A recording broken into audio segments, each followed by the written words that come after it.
주 안에서 사랑하는 여러분, 오늘은 변화를 두려워하지 않는 사람들이라는 제목으로 하나님 말씀 증거하도록 하겠습니다. 앤드류 매튜스는 모든 변화는 저항을 받는다. 특히 시작할 때는 더더욱 그렇다라고 말하였습니다. 주변 사람들, 주변 환경으로부터 저항을 받을 경우 우리는 두려움을 느끼게 됩니다. 사실 우리가 가장 크게 두려워하는 것은 우리 안에 있습니다. 그런 의미에서 변화를 위한 동기 또는 용기가 부족할 경우 우리는 두려움 가운데 외적 요소에 쉽게 무너지곤 하지요. 반대로 우리 안에 변화를 향한 동기 또는 용기가 분명할 경우 우리는 그 어떤 외적 요소의 저항에도 불구하고 그것을 이겨내고 변화를 통한 결과물을 이뤄낼 수가 있습니다. 사랑하는 여러분, 성경은 온통 삶의 변화를 경험한 사람들의 이야기들로 가득 차 있습니다. 하나님의 부르심을 받은 사람들은 누구나 자기에게 익숙하던 생활 방식을 버리고 낯설지만 새로운 세계로 나아가게 됩니다. 아브라함이 그랬고 야곱이 그러했으며 모세도 그렇고 예수님의 제자들도 그러했습니다. 하나같이 익숙하던 모든 것을 떠났던 것, 그것은 그들에게 하나님께서 용기를 주셨기 때문입니다. 하지만 우리가 용기를 내어서 떠나지 않는다면 우리 삶의 자리는 새롭고 더 나은 자리로 나아갈 수가 없습니다. 현대 심리학 용어 가운데서 고착 상태라는 단어가 있습니다. 이 말은 과거의 유치한 습관이나 부정적인 습관을 버리지 않고 계속적으로 유지함으로써 심리적 안정을 얻으려고 하는 현상을 말한다고 합니다.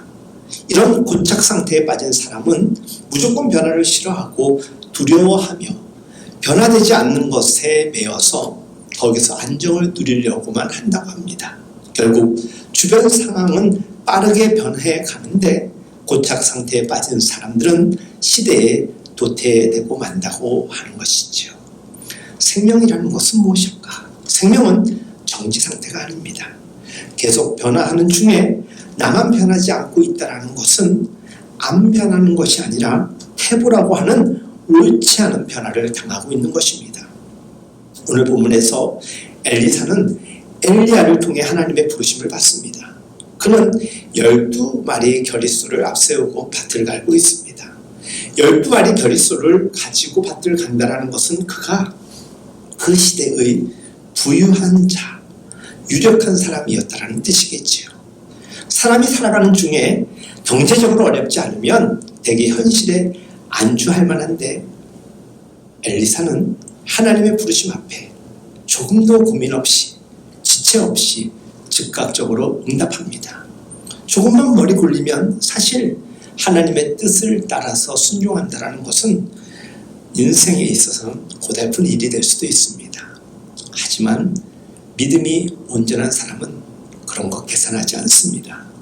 하나님의 부르심에 함께 한다는 것은 예나 지금이나 그렇게 편안한 길은 아닙니다.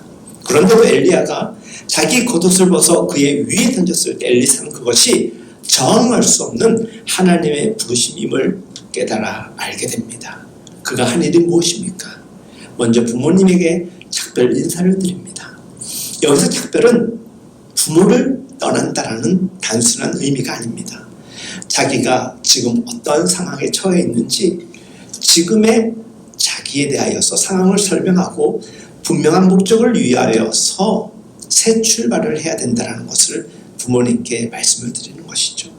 옛습관, 구습을 버리고 새로운 삶으로 나아가기 위한 인생의 새로운 여행을 위한 작별을 의미하는 것입니다. 그런 후에 그는 소 한 겨리를 잡고 소를 부리는 데 필요한 농기구를 불살랐다라고 전하고 있습니다. 그리고 그 소를 삶아서 일꾼들에게 나눠줍니다. 저는 이 대목이 스스로 하여금 늘 사역에 긴장감을 줍니다.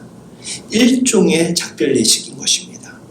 어쩜 그는 이제는 더 이상 돌아갈 다리를 스스로 불태우는 셈입니다. 자기 삶에 미천과 같은 소를 잡고 농기구를 모두 불살랐다는 것은 내가 이제는 이전으로 돌아가지 않겠다라는 것입니다. 그가 앞으로 바라보는 정확하고 분명한 목적이 생겼기 때문인 것이죠. 사랑하는 여러분, 그런 후에 엘리야를 따라 그가 한 일은 무엇입니까? 바로 엘리야를 수종드는 것이었습니다. 여러분들은 지금 눈치를 채셨는지 모르겠지만 유족한 부자가, 부유한 사람이 그 당시 나라에서 위험인물로 낙인 찍힌 이의 종이 되는 것을 보고 있는 것입니다. 이처럼 어떻게 되면 극적인 변화가 가능할 수 있을까? 하나님의 말씀은 거룩한 변화를 요구하며 그 변화가 가능할 수 있도록 지혜와 능력을 주십니다.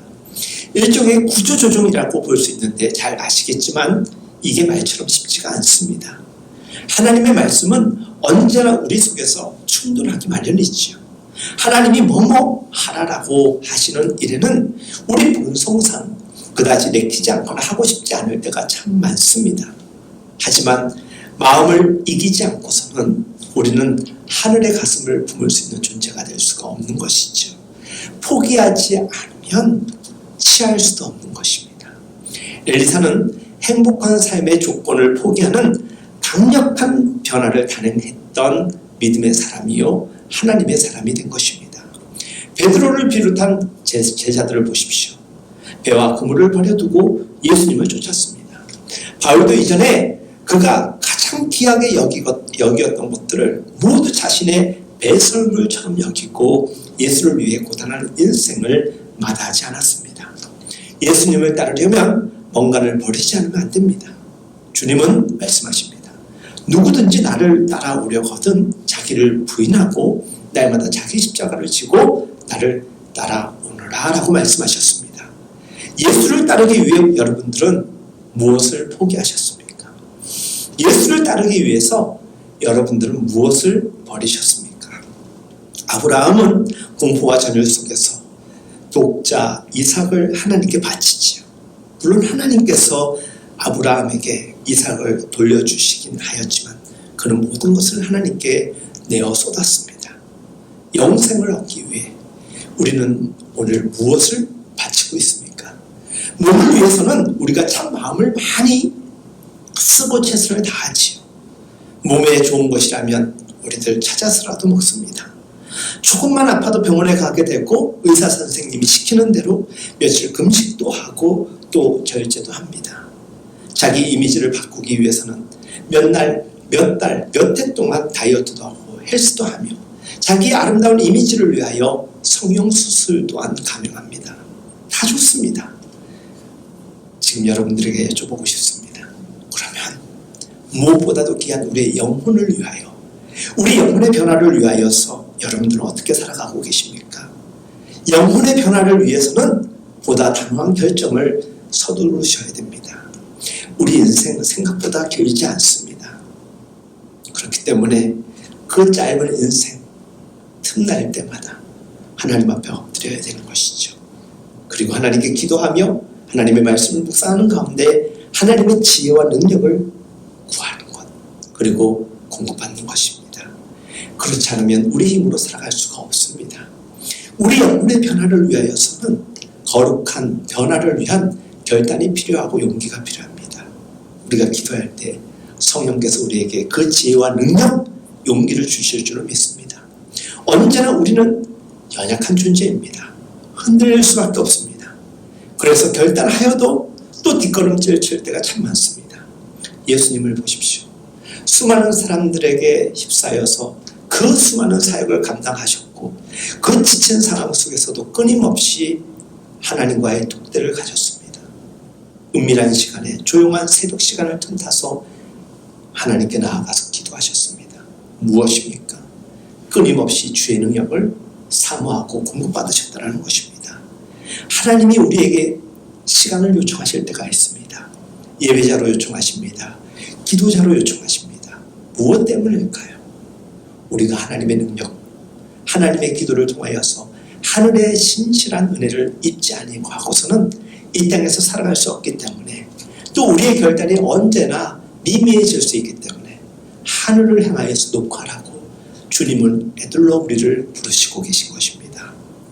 우리가 만약에 하나님의 부르심에 응한다라면 하나님께서는 우리에게 크고 놀라운 은총으로 분명 함께 하실 것입니다. 우리는 때로 핑계댈 때가 참 많습니다. 하나님 죄송합니다. 이번에는 정말 제가 바쁩니다. 한두 번은 그렇다 치더라도 우리 여러 날 동안 그럴 때가 얼마나 많은지 모릅니다. 하나님의 일에 동참할 수 있는 기회를 잃게 된다는 것은 동시에 그 일을 통하여서 우리에게 예비하신 은혜, 은총을 잃을 수 있다는 것을 우리가 꼭 기억해야 됩니다. 우리가 어려운 시간을 하나님께 바치면 하나님은 우리에게 당신이 계획하신 놀라운 좋은 것들로 채워주실 것입니다. 애굽에서 준비해간 음식이 떨어졌을 때, 끊어졌을 때 하나님께서는 하늘에서 만나를 내려주십니다. 이것이 신앙의 이치요 은총인 것입니다. 변화를 두려워하지 마십시오. 지금 포기하고 우리가 내려놓는다라면 우리 손은 빈털터리가 되는 것이 아니라 하늘의 것으로 채워질 것입니다. 회개하라고 외쳤던 세례 요한에게 사람들이 와서 묻습니다. 그러면 우리가 무엇을 해야 되겠습니까? 라고 묻습니다. 그때 요한의 대답은 아주 간결합니다. 옷을 2벌 가진 사람은 없는 사람에게 나누어 주고 먹을 것을 가진 사람도 그렇게 하여라.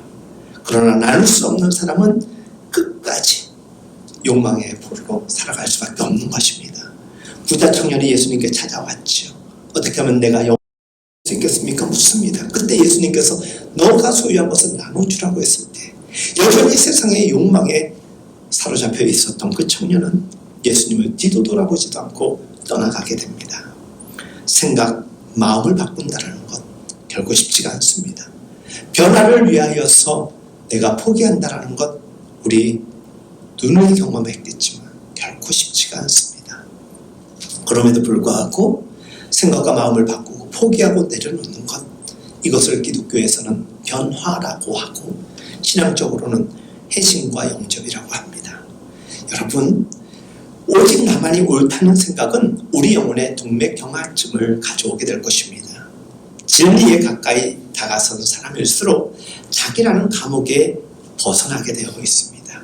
그리고 진리 안에서 자유케 되는 것, 이것이 요한복음의 말씀인 것입니다. 깨우침과 변화를 경험한 사람은 자기가 아는 것이 전부라고 생각하지 않습니다. 자기가 세상에서 얼마나 지극히 작은 자임을 깨달아 알게 됩니다. 그래서 하나님의 은혜, 하나님의 진리를 경험한 사람은 스스로를 부정합니다. 그것은 자기의 모든 것을 부정하는 것이 아니라 내가 얼마나 연약한 존재인지를 하나님 앞에 깨달아 알게 되고 전능하신 하나님께 모든 것을 내어 맡기는 것이죠. 그리고 나와 다른 사람을 용납하며 수용함으로써 그 영혼이 더욱더 커져가는 것입니다. 자기의 틀을 깬다라는 것, 이것은 바로 아픔을 동반하는 것이지만 성장의 기회가 되는 것이기에 우리는 때로는 자기를 벗어나서 넓은 세상을 향하여서 우리의 마음을 열고 달려갈 필요가 있습니다. 여러분, 어떤 이들 가운데서는요, 삶이 자꾸만 무거워진다라고 이야기하는 사람들이 있습니다. 그런 분들에게 권면드립니다. 삶의 뒤안길을 한번 돌아보십시오. 습관적으로 짊어지고 있거나 굳이 짊어지지 않고 있어도 될 것들을 여전히 그 어깨에 짊어지고 있는 인생이 있습니다. 컴퓨터에 보면 쓰레기통이 있습니다. 쓸데없는 파일들이 컴퓨터에 많이 산적하면 컴퓨터가 느려집니다. 그래서 때때로 휴지통에 쓰지 않는 파일 프로그램들을 버리게 됩니다. 그러면 컴퓨터의 일처리 속도가 한결 빨라집니다. 사랑하는 여러분, 우리 삶의 발걸음을 자꾸만 지체하도록 하는 것들을 과감히 청산할 수 있어야 되는 것입니다. 변화를 위하여서는 마음만이 결정된다고 해서 될 일이 아닙니다. 옛 과거를 청산하고 새로운 영을 공급받고 그 영의 지혜와 깨달음을 통하여서 결단하는 행동이 동반되어야 되는 것입니다. 엘리사는 뒤도 돌아갈 길을 끊고 하나님께 나아가게 됩니다. 우리의 길은 앞에 있을 뿐이지 뒤로는 이제는 후퇴하지 않습니다. 그리고 그 길은 앞을 향하여 있는 특징도 있지만 좁다라는 특징이 있습니다. 좁은 길을 걷기 위해서 우리는 우리의 여장을 좀 더 가볍게 해야 될 필요가 있습니다. 불필요한 것들 덜어내지 않으면 이 무거운 짐으로 인하여서 우리는 스스로 무너지고 쓰러지고 말게 될 것입니다. 우리 시대는 전방위적인 구조조정을 오랜 시간 우리에게 요청하고 있습니다. 말씀을 읽고 기도를 하면 할수록 우리에게 유익이 되는 것을 얻게 되기도 하겠지만 우리에게 포기하라고, 이제 그만 내려놓으라고 이야기하는 성령의 음성 또한 많이 듣게 됩니다. 개인의 조직의 어떤 특성을 떠나서 성령께서는 필요한 자에게, 조직과 공동체에게 이 말씀을 분명히 던질 것입니다. 그리고 우리는 지금 들어야 하는 것입니다. 우리가 변화를 위하여서 포기하고 내려놓아야 될 것, 그리고 포기하고 내려놓는 동시에 꼭 붙잡아야 될 것이 있다면 그것에 집중하시기 바랍니다. 사랑하는 여러분, 우리 모두 영혼의 변화를 위해서 애썼으면 좋겠습니다.